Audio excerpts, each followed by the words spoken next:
got a brand new locomotive. So stay tuned, kick back, relax, don't go anywhere. Have a show coming up.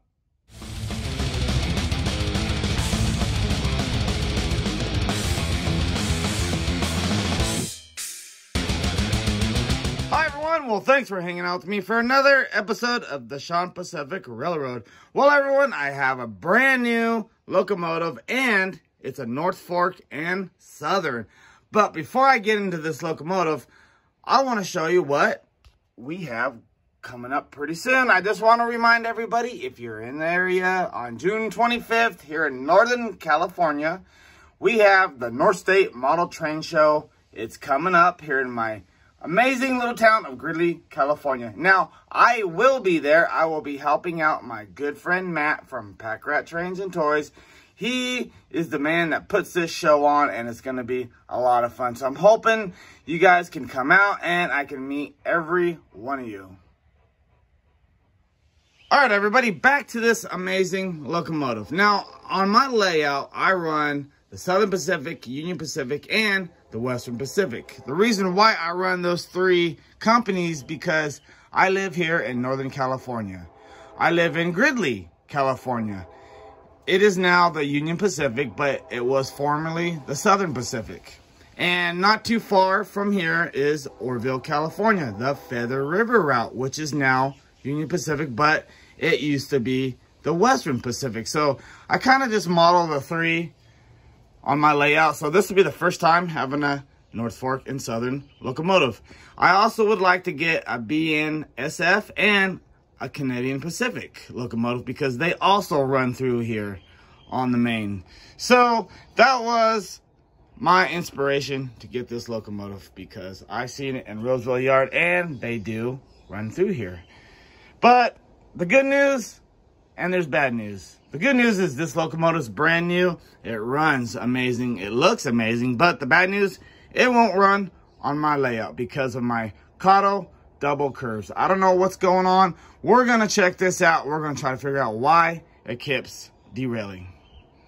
So stay tuned. We're going to run over here to my layout and we're going to check it out.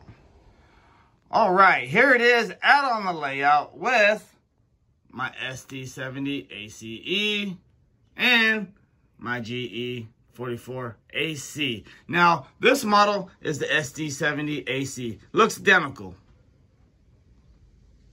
Just a little bit different, of course, on the body, but they look pretty close. Now, we're going to run this. I'm going to show you what part of the layout it does derail, and we're going to try to check it out and see what the difference between the SD70M, SD70 ACE, and the GE44. See what the difference are, and maybe I can figure out why this derails.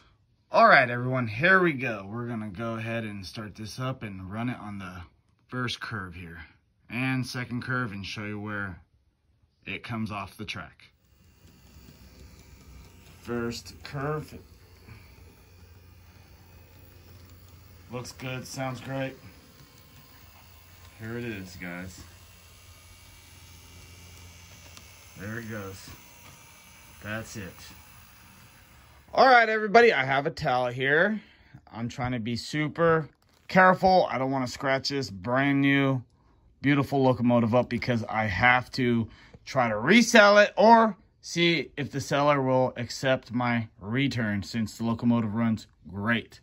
So here I have my ES44 AC and my SD70 ACE. So let's see by comparison where the problem is. All right, we're going to try it with the tape measure. So it looks like it's about 4 3/4. I don't want to move too much because the truck does move, but so we'll say 4 3/4. SD70 ACE. Around 4 and a little more than 3/4. Okay, that's a little longer. All right, here is the both locomotives together, the SD70 and SD70 ACE. The ACE is much longer locomotive. All right, so here we are again. with the ES44 and SD70M. So you can't tell. They look identical, but if I match these up just right, the back are a little bit different. So it looks like these trucks are more in, even though these ones match. This one is a little further out. So it's not off by a lot. I just don't understand. It's so close.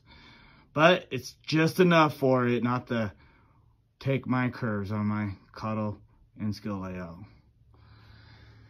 So we'll see. Hopefully the next update, I will have a new locomotive. This is quite frustrating, but it's model railroading. We have to deal with it. Well, everyone, this wasn't the video I was hoping to make this week, but at least I know now the SD70Ms will not run out of my layout. So I've decided not to send it back because I have contacted the seller. He is offering me to send it back, but I have to pay for shipping, so I have to get the return label, I have to package it. I'm just going to hold on to it and perhaps bring it with me to the North State Train Show if I don't sell it before then.